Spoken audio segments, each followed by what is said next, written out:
Border roads organisation దేశ సేవ చేయాలనుకునే వాళ్లకి ఇదొక మంచి అవకాశం. మరి ఈ రిక్రూట్మెంట్ ప్రాసెస్ ఏంటి, దాన్ని సులభంగా ఎలా అర్థం చేసుకోవాలో ఇప్పుడు చూద్దాం పదండి. సో అసలు విషయమేంటంటే, బోర్డర్ రోడ్స్ ఆర్గనైజేషన్ అంటే జీఆర్ఈఎఫ్ ఏకంగా 542 కొత్త ఉద్యోగాలకు నోటిఫికేషన్ ఇచ్చింది. ఇది కేవలం భారతీయ పురుష అభ్యర్థుల కోసమన్నమాట. కానీ ఇక్కడే అసలు సమస్య మొదలవుతుంది. ఆ అఫీషియల్ నోటిఫికేషన్ ఉంది చూశారా, అదో పెద్ద కథ, దాదాపు 40 పేజీలు. అందులో ఉన్న నియమాలు, నిబంధనలు అన్నీ చదివి అర్థం చేసుకోవడం కొంచెం కష్టమే.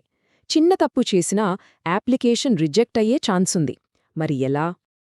అందుకే కంగారు పడాల్సిన పని లేదు. ఈ మొత్తం ప్రాసెస్ని మనం స్టెప్ బై స్టెప్ చాలా సింపుల్గా విడగొట్టి చూద్దాం. అంతా క్లియర్ అయిపోతుంది. ఓకే, ఫస్టు అసలు ఏ పోస్టులున్నాయి, ఎన్ని ఖాళీలున్నాయి, ఈ వివరాలు చూద్దాం. ఎందుకంటే మనకు ఏది సరిపోతుందో తెలుసుకోవాలంటే ఇది చాలా ముఖ్యం గదా. చూడండి, మొత్తం 542 వేకెన్సీలు. ఇది చాలా పెద్ద నంబర్. మరి ఈ 542 పోస్టుల్ని ఎలా విభజించారు, ఏ కేటగిరీలకి ఎన్నున్నాయో ఇప్పుడు చూద్దాం. ఇక్కడ టేబుల్ చూస్తే మనకొక క్లారిటీ వస్తుంది.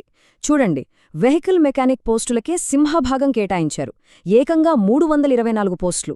ఆ తర్వాత ఎంఎస్డబ్ల్యూ అంటే మల్టీ స్కిల్డ్ వర్కర్, అందులో డిఈఎస్ ట్రేడ్కి 205 పోస్టులున్నాయి. ఇక పెయింటర్ పోస్టులు 13 ఉన్నాయి. అంతేకాదు జనరల్, ఎస్సీ, ఎస్టీ, ఓబీసీ ఇలా ప్రతి కేటగిరీకి ఎన్ని పోస్టులున్నాయో కూడా చాలా స్పష్టంగా ఇచ్చారు.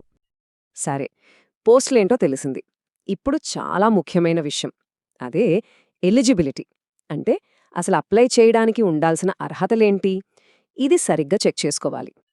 ఓకే, ఇక్కడ 3 చాలా బేసిక్ ఇంకా ముఖ్యమైన రూల్స్ ఉన్నాయి.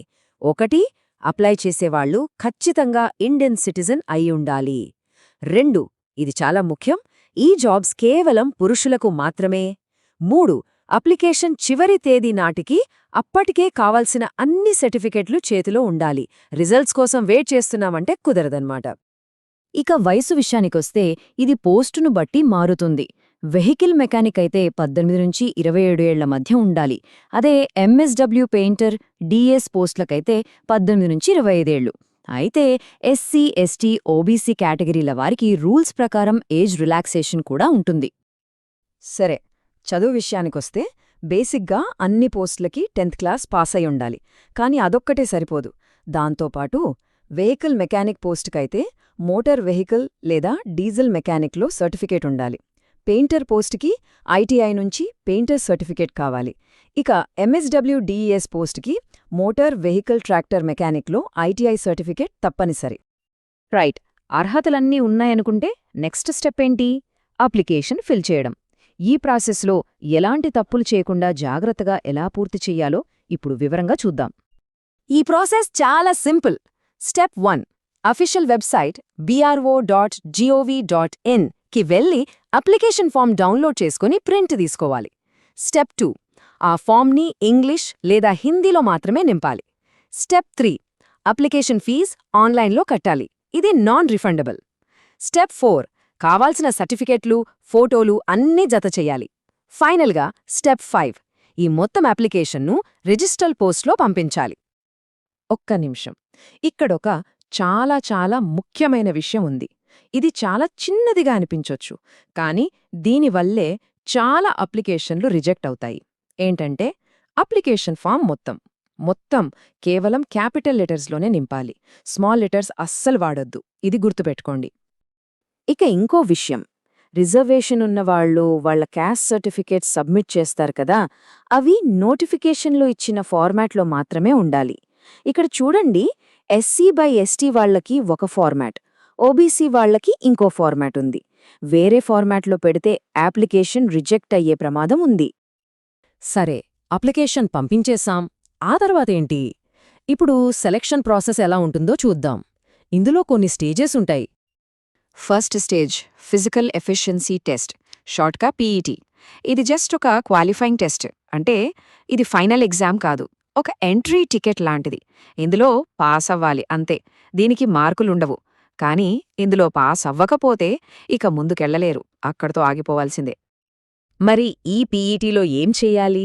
ఒకటే టాస్క్, 1 మైలు పరుగు, అంటే దాదాపు 1.6 కిలోమీటర్లు. టైమెంత? కేవలం 10 నిమిషాలు. సో ఫిజికల్గా బాగా ఫిట్గా ఉండటం చాలా అవసరం. పెట్లో క్వాలిఫై అయితే ఇక అసలైన పరీక్షకు వస్తాం. అదే రిటన్ టెస్ట్. ఇది ఓఎంఆర్ షీట్ మీద రాసే ఆబ్జెక్టివ్ ఎగ్జామ్. గుర్తుంచుకోండి, ఫైనల్ సెలక్షన్ అనేది పూర్తిగా 100% ఈ రాత పరీక్షలో వచ్చిన మార్కుల మీదే ఆధారపడి ఉంటుంది. సో అసలు గేమంతా ఇక్కడే ఉంది. సిలబస్ విషయానికొస్తే ఒక్కో ట్రేడ్కి ఒక్కోలా ఉంటుంది. వెహికల్ మెకానిక్ అయితే ఇంజిన్ ఆపరేషన్, రిపేర్ లాంటివి ఉంటాయి. పెయింటర్ అయితే లెటరింగ్, పాలిషింగ్ గురించి అడుగుతారు. ఇక డిఏఎస్ వాళ్లకి జనరేటర్ ఆపరేషన్, ఫ్యూయల్స్ గురించి ప్రశ్నలొస్తాయి. వీటన్నిటితో పాటు అన్నిటికీ కామన్గా జనరల్ నాలెడ్జ్ కూడా ఉంటుంది. ప్రిపరేషన్ కోసం డీటెయిల్డ్ నోట్స్, పాత క్వశ్చన్ పేపర్స్ చాలా హెల్ప్ అవుతాయి. ఆన్లైన్లో examguru.org.in లాంటి సైట్స్ చూస్తే ప్రిపరేషన్ స్టార్ట్ చేయడానికి కావలసిన మెటీరియల్ దొరికే అవకాశం ఉంది. ఒకసారి చెక్ చేయండి. రైట్, ఇక మనం చివరి దశకు వచ్చేశాం. కొన్ని చాలా ముఖ్యమైన తేదీలు, ఇంకా అప్లికేషన్ రిజెక్ట్ కాకుండా ఉండాలంటే ఏం చేయాలో కొన్ని ఫైనల్ టిప్స్ చూద్దాం. ఈ డేట్స్ చాలా ముఖ్యం, నోట్ చేసుకోండి. అప్లికేషన్లు అక్టోబర్ 11న మొదలవుతాయి. చివరి తేదీ నవంబర్ 24. అయితే అస్సాం, మేఘాలయ, లడఖ్ లాంటి కొన్ని ప్రాంతాల వాళ్లకి మాత్రం డిసెంబర్ 9 వరకు టైం ఇచ్చారు. లాస్ట్ మినిట్ వరకు ఆగకుండా ముందే పంపించడం మంచిది. వెళ్లే ముందు ఈ ఫైనల్ చెక్లిస్ట్ ఒకసారి చూసుకోండి. 1. సంతకం ఉండాలి. 2. లెఫ్ట్ థంబ్ ఇంప్రెషన్ తప్పనిసరి. 3. ఒకే పోస్ట్కి ఒకటే అప్లికేషన్. 4. ఫోటో రీసెంట్గా తీసిందయుండాలి, అంటే నెలకన్నా పాతది వద్దు. 5. అప్లికేషన్ చివరి తేదీ లోపల పూణేకి చేరాలి.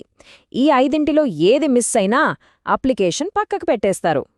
సో బార్డర్ రోడ్స్ ఆర్గనైజేషన్లో ఉద్యోగమంటే అది కేవలం జీతం కోసం చేసే పని కాదు. దేశ సరిహద్దుల్ని కాపాడటంలో, దేశ నిర్మాణంలో పాల్పంచుకోవడం. మరి ఇంతటి గొప్ప బాధ్యతను స్వీకరించడానికి సిద్ధంగా ఉన్నారా? దేశ సేవ చెయ్యాలనే తపన ఉంటే ఇది ఒక అద్భుతమైన అవకాశం.